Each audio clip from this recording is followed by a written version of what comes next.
સુરેન્દ્રનગરના મૂડી તાલુકાના સરા ગામમાં સ્કૂલે જતા બાળક પાસે દેશી દારૂની હેરાફેરી કરાવાતી હોવાનો ખુદ ગ્રામજનોએ આક્ષેપ કર્યો। ગામના લોકોએ દેશી દારૂ અંગે જનતા રેડ કરી હતી। ગામના લોકોનો આક્ષેપ છે કે રેડમાં કેટલોક દારૂ અને એક બાળકની સ્કૂલ બેગમાંથી દેશી દારૂની પોટલી મળી આવી હતી, જેની જાણ ગામના હોમગાર્ડ યુનિટના 2 હોમગાર્ડ જવાનને કરાઈ હતી। એ સમયે 2 હોમગાર્ડ જવાન પણ હાજર હતા। જો કે થોડી વારમાં એક મહિલા બુટલેગર યુનિટ પર આવી હતી અને મુદ્દામાલ લઈને જતી રહી હતી। આ બનાવથી ગ્રામજનોમાં રોષ ફેલાયો છે। હોમગાર્ડ જવાનની હાજરીમાં આવા બનાવથી સ્થાનિકો એક દિવસની ભૂખ હડતાળ પર ઉતર્યા છે। થોડીક વારમાં અહીંયા મહિલા બુટલેગર રાધા કરીને છે તે મુદ્દામાલ સહિત લઈ ગઈ છે, ત્યારે અમે હાલ એક દિવસની અંદર ભૂખ હડતાલ ઉપર બેવી છે કે તાત્કાલિક ધોરણે એ બુટલેગર મહિલા ઉપર કાર્યવાહી કરે અને ધરપકડ કરી અને જેટલા પણ બુટલેગર સરામાં દારૂ બેફામ વેચી રહ્યા એની પર કાયદેસરની કાર્યવાહી કરવામાં આવે। રાજકોટથી સમાચાર। યાત્રાધામ વીરપુરમાંથી વિદેશી દારૂનો જથ્થો ઝડપાયો। વીરપુરમાં એલસીબીએ દારૂના નેટવર્કનો પર્દાફાશ કર્યો। પોલીસે વિદેશી દારૂની 3804 નંગ બોટલો જપ્ત કરી। દારૂને છુપાવવા માટેના લોખંડના બેરલ અને દારૂનું કટિંગ મશીન પણ મળ્યું। પોલીસે દારૂ સહિત ₹9 લાખથી વધુનો મુદ્દામાલ કબજે કર્યો છે। રાજકોટમાં વિદેશી દારૂનો જથ્થો ઝડપાયો છે। એલસીબીએ દારૂના નેટવર્કનો પર્દાફાશ કર્યો છે। દારૂને છુપાવવા માટેના લોખંડના બેરલ અને દારૂનું કટિંગ મશીન પણ મળી આવ્યું છે। 9 લાખથી વધુનો મુદ્દામાલ પોલીસે જપ્ત કર્યો છે અને કાર્યવાહી કરી છે। ગાંધીના ગુજરાતમાં દારૂની રેલમછેલનો પ્રયાસ। દારૂના નેટવર્કનો એલસીબી પોલીસે પર્દાફાશ કર્યો છે। 3804 નંગ બોટલો વિદેશી દારૂનો જથ્થો મળી આવ્યો છે।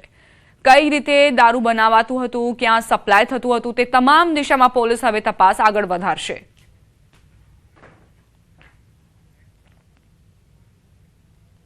ભાવનગરની યુનિવર્સિટીમાંથી ગાંજો ઝડપાયો। યુનિવર્સિટી કેમ્પસમાં નશાનો કારોબાર। એનએસયુઆઈએ યુનિવર્સિટી કેમ્પસમાંથી ગાંજો પકડી પાડ્યો। કેમ્પસમાં પાર્ક કરેલી બાઇકમાંથી ગાંજાનો જથ્થો મળ્યો। યુનિવર્સિટી કેમ્પસમાંથી ઢગલાબંધ વિદેશી દારૂની ખાલી બોટલો, ગોગો પેપરના બોક્સ મળી આવ્યા। વિદ્યાર્થીઓ જ્યાં શિક્ષણ મેળવવા જાય છે ત્યાં હાલ નશીલા પદાર્થો મળી રહ્યા છે। એનએસયુઆઈ દ્વારા હાલ આ બનાવની જાણ પોલીસને કરવામાં આવી। પોલીસ દ્વારા હાલ બનાવ સ્થળે પહોંચી અધિકારીઓને જાણ કરાઈ। દરેક જગ્યાએ સિક્યોરિટી કઈ 24 કલાક ઊભી હોય એવું શક્ય પણ ન બને। આમ છતાં આપણે એની કાળજી રાખશું અને કોઈ એવી જગ્યાએ ત્યાં મને પણ એવી માહિતી મળી છે કે ભાઈ ક્યાં કોઈ વિદ્યાર્થીઓ સ્કૂટર ઉપર બેઠા હશે અને બાકી એક વિદ્યાર્થી યુનિયનના કાર્યકર્તાઓ આવ્યા અને એ ભાગી ગયા અને એમના સ્કૂટરમાંથી ગાંજો મળ્યો છે। એટલે કોઈના સ્કૂટરમાંથી ગાંજો મળ્યો હોય એ તો બનવા જોગ છે, બનવું પણ હોય, સાચી વાત પણ હોય। ફરીવાર યુનિવર્સિટીનો જે કંઈ વિસ્તાર છે એ વિસ્તારની અંદર સિક્યોરિટી વધારી અને આવી ઘટના ન આવે એની કાળજી રાખીશું। પંચમહાલ જિલ્લાના ઘોગંબા તાલુકાની દારૂદ્રા સરકારી પ્રાથમિક શાળામાં ઓરડાના અભાવે વિદ્યાર્થીઓની દયનીય હાલત બની છે। શાળામાં 3 ઓરડા વર્ષ 2021થી જર્જરિત જાહેર થતા વિદ્યાર્થીઓનું ભાવિ હાલ જોખમમાં મુકાયું છે।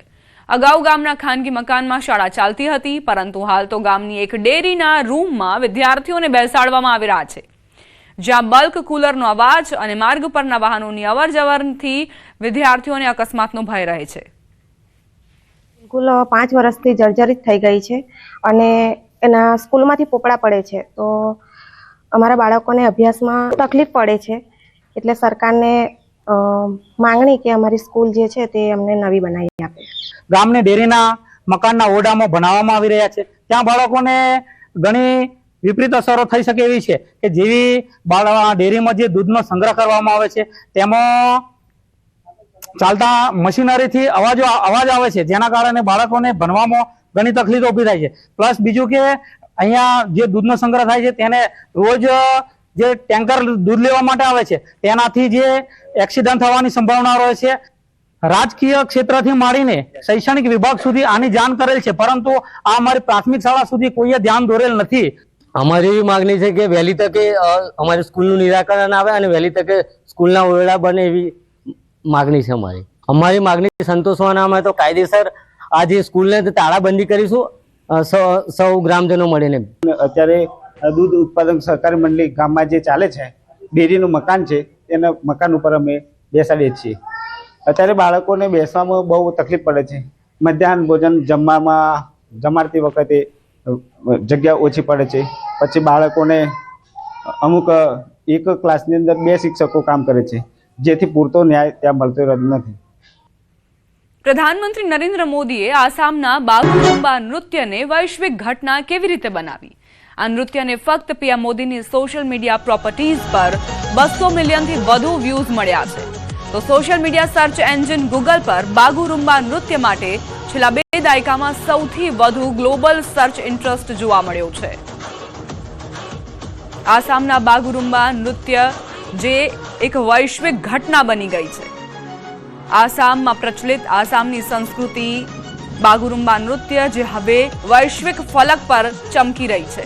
પ્રધાનમંત્રી મોદીએ સોશિયલ મીડિયા પોસ્ટ શું કરી? તેને 200 મિલિયનથી વધુ વ્યૂઝ મળ્યા છે.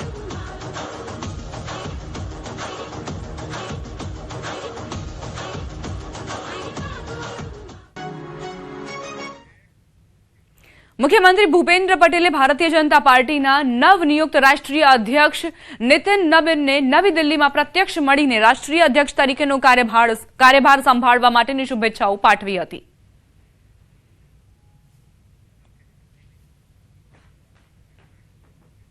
અરવલ્લી જિલ્લામાં આજે આસ્થાનો ઘોડાપુર જોવા મળી રહ્યો છે. મહાસુદ બીજના પાવન પર્વે મોડાસાના રાજપુર સ્થિત રામદેવ મંદિરે ભક્તોનું માનવ મહેરામણ ઉમટી પડ્યું. જિલ્લાના એકમાત્ર રામદેવજી મંદિરે આજે વિશેષ પૂજા અર્ચના અને 56 ભોગનું આયોજન કરાયું છે. આ ખાસ અવસરે ભગવાન રામદેવજીને અત્યંત સુંદર અને આકર્ષક શણગાર કરાયો છે. ભગવાનના સન્મુખ વિવિધ વાનગીઓ સાથેનો 56 ભોગ ધરાવવામાં આવ્યો છે. ભક્તો બાબાના આ મનમોહક સ્વરૂપના દર્શન કરી ધન્યતા અનુભવી રહ્યા છે. મોડાસામાં આ વિશેષ આયોજન રામદેવજી મંદિરે બીજનો ઉત્સવ ઉજવવા માટે સૌ કોઈ ભક્તોએ ભાગ લીધો. ભગવાનનો વિશેષ શણગાર જોઈને સૌ કોઈ મંત્રમુગ્ધ થયા. 56 ભોગનું પ્રસાદ પણ ધરાવવામાં આવ્યો છે. તેની પણ આ તસવીરો આપ જુઓ. ઘરે બેઠા બેઠા આપ રાજપુર રામદેવ મંદિરના દર્શન કરી શકો છો. આ ઉત્સવમાં 15 દિવસથી અમે તૈયારી કરવાનું ચાલુ કરેલ છે. તેમાં ભાઈઓએ પણ ભાગ લીધો છે, યુવાનો, નાના છોકરા, મહિલા મંડળની બહેનોને પણ એમાં ભાગ લીધો છે. ભજન, ભોજન અને ભક્તિનો લાહો મળશે.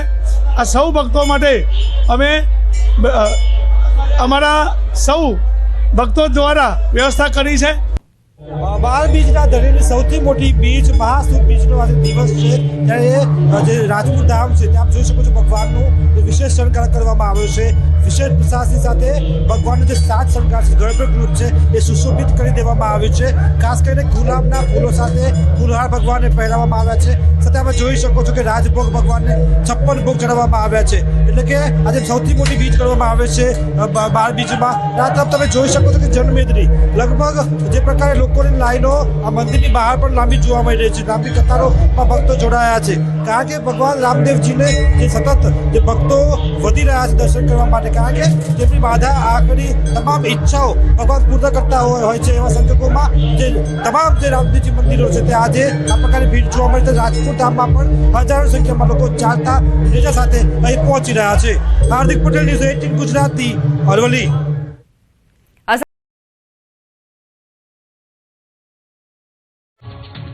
ઠાકોર સમાજે ગુજરાતમાં વિવિધ નિયમોને લગતું બંધારણ ઘડ્યું, જેમાં લગ્નમાં ડીજે વગાડવા પર પ્રતિબંધ મુકાયો. જેને લઈને પણ પાટણ સહિતના ઠાકોર સમાજની વસ્તીમાં ડીજે વગાડતા સંચાલકોમાં રોષ ફાટી નીકળ્યો. ડીજે વાળાઓનો વ્યવસાય ઠપ થઈ જવાનો ભય સતાવી રહ્યો છે, જેથી પાટણના હંસાપુર ખાતે ડીજે સાઉન્ડ સિસ્ટમને વ્યવસાય સાથે સંકળાયેલા વેપારીઓની બેઠક મળી, જેમાં ઠાકોર સમાજના કોઈ કાર્યક્રમમાં ડીજે નહીં વગાડે તેવો સૂર આલાપ્યો. આ બેઠકમાં ચર્ચાયું કે ડીજે સંચાલકોએ હવે જીવન નિર્વાહ માટે શું કરવું તેવો સવાલ પણ ઉઠ્યો. સાઉન્ડ માલિકોએ આક્ષેપ કર્યો છે કે આ નિર્ણય પાછળ ચોક્કસ રાજકીય એજન્ડા કામ કરી